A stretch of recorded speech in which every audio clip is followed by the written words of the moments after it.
Hi hello guys welcome back to Aadya colourful. ನಾನು Suma. Friends, ಇವತ್ತಿನ ವಿಡಿಯೋದಲ್ಲಿ ಒಂದು ಇನ್ಸ್ಟೆಂಟ್ ಬ್ರೇಕ್ಫಾಸ್ಟ್ ರೆಸಿಪಿನ ನಿಮ್ಮ ಜೊತೆ ಶೇರ್ ಮಾಡ್ತಾ ಇದ್ದೀನಿ. ತುಂಬಾನೇ ಈಸಿಯಾಗಿ ಮನೆಯಲ್ಲಿ ಮಂಡಕ್ಕಿಯಿಂದ ದಿಢೀರಾಗಿ ಮಾಡುವ ರುಚಿಯಾದ ಒಂದು ರೆಸಿಪಿನ ನಿಮ್ಮ ಜೊತೆ ಶೇರ್ ಮಾಡ್ತಾ ಇದ್ದೀನಿ. ಖಂಡಿತ ಒಂದ್ಸಲ ಟ್ರೈ ಮಾಡಿ ನೋಡಿ ಫ್ರೆಂಡ್ಸ್. ಓಕೆ, ಒಂದು ಪ್ಯಾನ್ ತಗೊಂಡಿದ್ದೀನಿ. ಇದಕ್ಕೆ ನಾನು ಸುಮಾರು ಒಂದು 2-3 ಸ್ಪೂನ್ ಆಗುವಷ್ಟು ಕಡಲೆಬೇಳೆನ ಹಾಕ್ಕೊಂಡು ಇದನ್ನ ಲೋ ಫ್ಲೇಮಲ್ಲಿ ಹುರ್ಕೊಳ್ಳೋಣ. ಸೊ ನೋಡಿ, ಇದಕ್ಕೆ ಎಣ್ಣೆ ಏನು ಕೂಡ ಉಪಯೋಗಿಸ್ತಲೇ ಹಾಗೆ ಹುರ್ಕೋಬೇಕಾಗುತ್ತೆ. ಸೊ ಫ್ರೆಂಡ್ಸ್, ನೀವ್ಯಾರಾದ್ರೂ ಫಸ್ಟ್ ಟೈಮ್ ನನ್ನ ಚಾನಲ್ಗೆ ವಿಸಿಟ್ ಮಾಡಿದರೆ ಪ್ಲೀಸ್ ನನ್ನ ಚಾನಲ್ನ ಸಬ್ಸ್ಕ್ರೈಬ್ ಮಾಡ್ಕೊಳ್ಳಿ, ಹಾಗೆ ಲೈಕ್ ಮಾಡಿ ಮತ್ತು ಶೇರ್ ಮಾಡಿ ಫ್ರೆಂಡ್ಸ್. ಓಕೆ, ಈಗ ಇದನ್ನು ನಾನು ಲೋ ಫ್ಲೇಮಲ್ಲಿ ಒಂದು 2 ನಿಮಿಷದವರೆಗೂ ಹಾಗೆ ಇದನ್ನು ಫ್ರೈ ಮಾಡ್ಕೊಳ್ತಾ ಇದ್ದೀನಿ.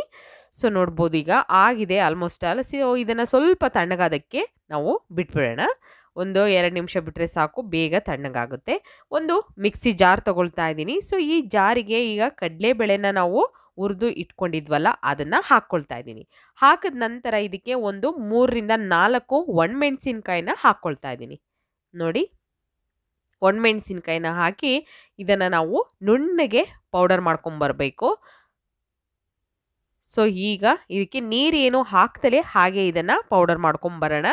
ನಂತರ ಇಲ್ಲಿ ಇನ್ನೊಂದು ಪ್ಯಾನ್ ತೊಗೊಂಡಿದ್ದೀನಿ. ಇದಕ್ಕೆ ಒಂದು 2 ಸ್ಪೂನ್ ಆಗುವಷ್ಟು ನಾನು ಇಲ್ಲಿ ಎಣ್ಣೆನ ಉಪಯೋಗಿಸ್ತಾ ಇದ್ದೀನಿ. ತುಂಬಾ ಈಸಿಯಾಗಿ ಮಾಡುವಂತಹ ಒಂದು ಮಂಡಕ್ಕಿ ರೆಸಿಪಿ. ಸೊ ಖಂಡಿತ ಮನೆಯಲ್ಲಿ ಟ್ರೈ ಮಾಡಿ ಹೇಗೆ ಬಂತು ಅಂತ ತಪ್ಪದೆ ಕಾಮೆಂಟ್ ಸೆಕ್ಷನಲ್ಲಿ ತಿಳಿಸಿ ಫ್ರೆಂಡ್ಸ್. ಓಕೆ, ಈಗ ಇದಕ್ಕೆ ನಾನು ಹಸಿ ಕಡಲೆ ಬೀಜನ ಹಾಕಿ ಹುರ್ಕೊಳ್ತಾ ಇದ್ದೀನಿ ಎಣ್ಣೆಲಿ. ಇದನ್ನು ಚೆನ್ನಾಗಿ ಒಂದು 2 ನಿಮಿಷ ಫ್ರೈ ಮಾಡ್ಕೊಳ್ಳೋಣ. ಸ್ಟವ್ನ ಲೋ ಫ್ಲೇಮಲ್ಲೇ ಇಟ್ಕೊಂಡು.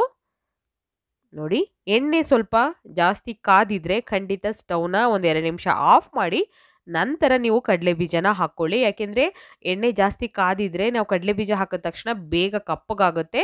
ಆವಾಗ ಒಳಗಡೆ ಬೆಂದಿರೋದಿಲ್ಲ, ಆಚೆ ಮಾತ್ರ ಫುಲ್ ಕಪ್ಪಗಾಗಿರುತ್ತೆ, ಹಾಗಾಗುತ್ತೆ. ಸೊ ಫ್ರೈ ಮಾಡಿದ ನಂತರ ನಾನು ಇಲ್ಲಿ ಸ್ವಲ್ಪ ಸಾಸಿವೆನ ಹಾಕ್ಕೊಳ್ತಾ ಇದ್ದೀನಿ. ಸಾಸಿವೆ ಸಿಡಿಲಿ ಒಂದು ಸೆಕೆಂಡು ಹಾಗೆ ಬಿಟ್ಬಿಡೋಣ.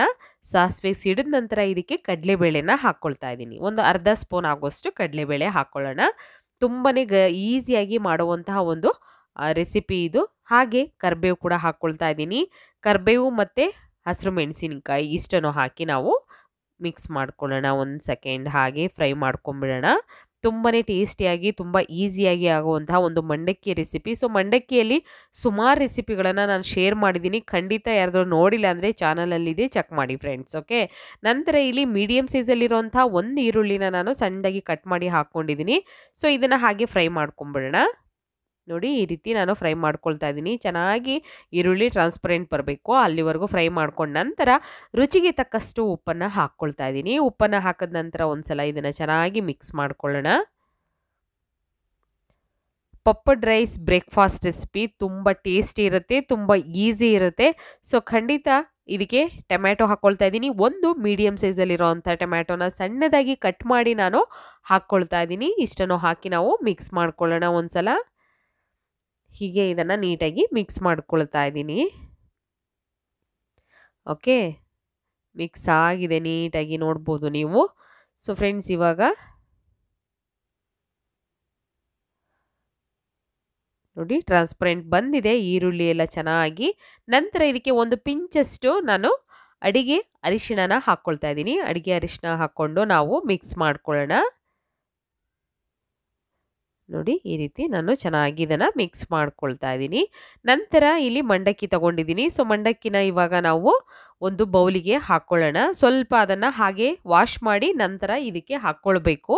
ಸೊ ಸ್ವಲ್ಪ ಹೊತ್ತು ಕೂಡ ನೀರಲ್ಲಿ ಬಿಡಬೇಡಿ. ನಂತರ ಫಸ್ಟೇ ಒಂದ್ಸಲ ಹಾಕಿ 1 ಸೆಕೆಂಡಿಗೆ ನೀವು ಪುರಿನ ತೆಗೆದು ನಾವು ಈ ಒಂದು ಪ್ಯಾನಿಗೆ ಹಾಕ್ಕೊಳ್ಬೇಕು. ಸೊ ಖಂಡಿತ ಈ ಒಂದು ಮಂಡಕ್ಕಿ ಜಾಸ್ತಿ ನೆಂದರೆ ತುಂಬ ಚೆನ್ನಾಗಿ ಬರೋದಿಲ್ಲ. ಸ್ವಲ್ಪ ಹಾಗೆ ನೀರಲ್ಲಿ ಹಾಕಿ ತಕ್ಷಣವೇ ತೆಗಿಬೇಕು. ಸೊ ಈಗ ನಾನು ಈ ಮಂಡಕ್ಕಿನೆಲ್ಲ ನೀರಿಂದ ತೆಗೆದು ಒಂದು ಪ್ಯಾನಿಗೆ ಹಾಕ್ಕೊಳ್ತಾ ಇದ್ದೀನಿ. ಹಾಕಿದ ನಂತರ ಇದನ್ನು ಒಂದ್ಸಲ ಮಿಕ್ಸ್ ಮಾಡ್ಕೊಳ್ಳೋಣ. ಖಂಡಿತ ನಾವೆಲ್ಲ ಮಾಡುವಂಥ ಪುರಿ ಉಪ್ಪಿಟ್ಟು ಅದೇ ಬೇರೆ ಟೇಸ್ಟ್ ಕೊಡುತ್ತೆ. ಇದರಲ್ಲಿ ಒಂದು ಸ್ವಲ್ಪ ಬೇರೆ ಥರ ಟೇಸ್ಟ್ ಬರುತ್ತೆ. ಖಂಡಿತ ತುಂಬಾ ಇದನ್ನು ಉಗ್ನಿ ರೆಸಿಪಿ ಅಂತ ಹೇಳ್ತಾರೆ. ನೀವು ಖಂಡಿತವಾಗ್ಲೂ ಇದನ್ನ ಒಂದ್ಸಲ ಮನೇಲಿ ಟ್ರೈ ಮಾಡಿ. ಇದು ಪುರಿ ಉಪ್ಪಿಟ್ಟಲ್ಲ, ಇದು ಬೇರೆ ತರ ಒಂದು ಬ್ರೇಕ್‌ಫಾಸ್ಟು.